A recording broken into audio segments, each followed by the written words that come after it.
Hello, going to do Sun in seventh house today. So, seventh house is obviously house that Sun feels weakest because Sun is normally debilitated in the seventh house of natural zodiac, which is Libra.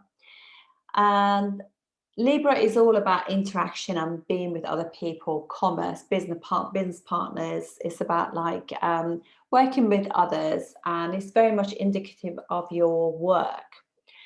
So, Sun is obviously the planet of our soul. And wherever the sun is, we want to have some form of authority in that house. And it's soul's journey, so we want to experience that house. And just want to mention that sun becomes strong after 30. So up till then, we all kind of have these struggles to know exactly how to assert ourselves in life. And this is planet of inspiration and vitality. So it's very important to actually look after your health when you have sun in the seventh house. And obviously, sun is also the like Saturn, it's a separating graha or planet. So wherever it sits, it kind of like separates us a little bit. And so it's fair to say that in relationships, they'll have more than one relationships because they're trying to actually find out more about that house. And also, obviously, it will tell us a little bit about how their partner is. So it will be the partner will also have solar qualities. So they'll be shining, they'll be full of inspiration and creative, and people will notice them. They have this form of authority about them. And obviously, all of that is reflected to the first house as well. So you will come across like that as well. So this sun is going to be obviously very much about, I mean, obviously, the other thing I wanted to say also before I start, sun is also your indicator of your father, your bosses, leaders, because obviously he rules all of those things. It can also be because this is the legal house as well. So it could be like to do with politicians and judges and lawyers and things as well. But it doesn't necessarily mean that this is because sun is only one of three indicators for work. So or they can give us those flavors, but it doesn't necessarily mean that it's the job you will do. But it's commerce and interaction, giving and taking, buying and selling, any form of merchant the jobs will be here. Any form of creative job will be here. Media, because it's also seventh house of other people, standing out in front of others, like performance, that kind of stuff. And it's almost, even though the sun is not strong there, it's like fifth house ruler of the natural zodiac, which will be Leo, in the seventh house. So it does also creates Raja Yoga as well. Obviously, depending on your chart, will be different. So okay, so this is a sun that likes to be with other people. It's more self-sacrificing. So this could work two ways, depending on the sign that's in. And obviously, we're talking about this as those had no kind of aspects, but aspects and conjunctions will also make a difference to this as well. This sun can either work very much humble or very much egocentric, because it can go the other way depending on what sign it's in. And it could be like they overdo their ego because they lack the self-confidence and self-esteem, or they can also so they can also be very humble, and they have to really work on that. So it can go either way. So obviously, they're more self-sacrificing naturally, because Libra is self-sacrificing. It's about other people, this sign. And I always use natural zodiac just to give you flavor, and then you can put whatever the chart is on top and blend the two together. And they really do like to be, they're happy around other people. Their soul kind of like vibrates all these high frequencies there.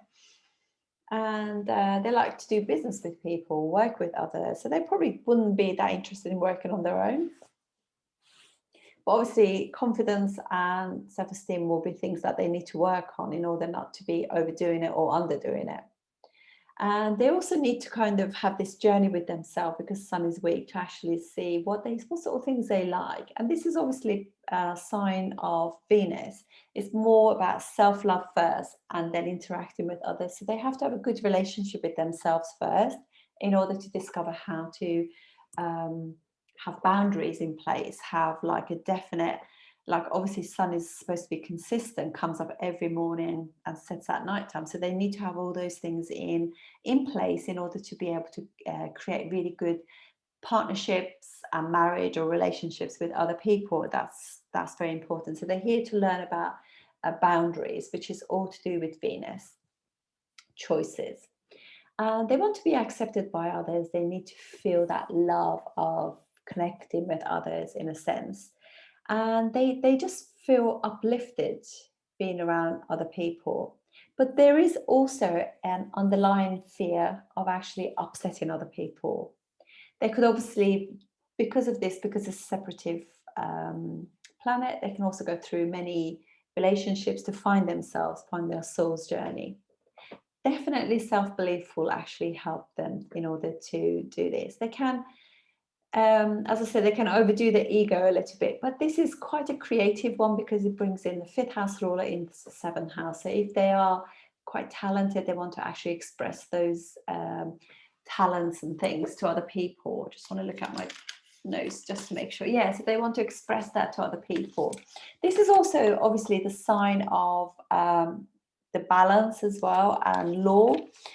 So there could be it also tells you about your father too, you know, how your father is. So obviously will be like somebody who's quite sort of self-sacrificing, and it's also obviously it's all to do with law as well. So the same as ninth house. So it'd be like lawyers, judges, politicians, business people can be seen through this. Although this is not necessarily the only indicator of business, because you have to, or career, you have to have like a Saturn and Mercury, and also the 10th house as well, and look at the 10 D10 as well. So they need to have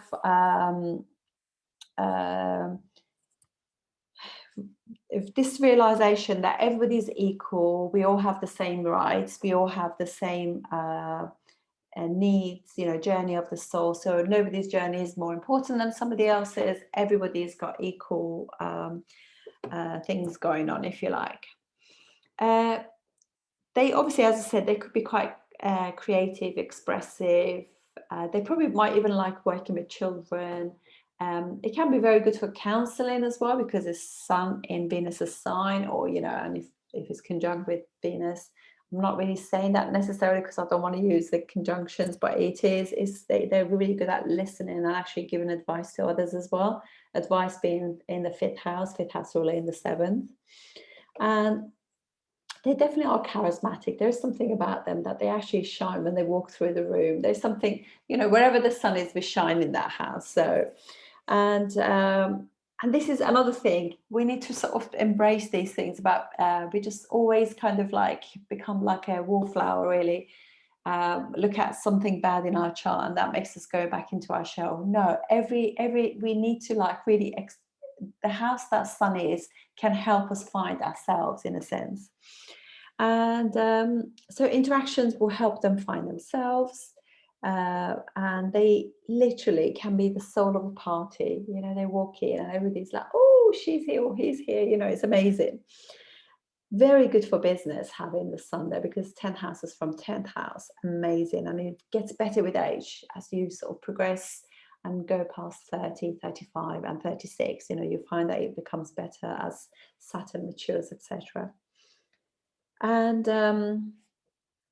they literally, obviously this is the house that third house is from fifth house, so it will be like your children's courage, your children's way of self-expressing to the world.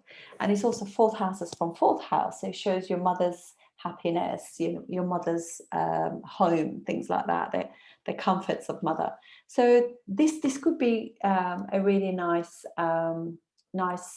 setup. Sometimes I think, you know, we we are sort of a bit hard on debilitated planets, but the journey that we have with them is quite interesting because it humbles you. And when Sun is humbled, and it's not so much about accolades and achieving and being the best, it is a wonderful, wonderful planet, really. So that's my take on this, and I look forward to seeing you on the next video. Thank you.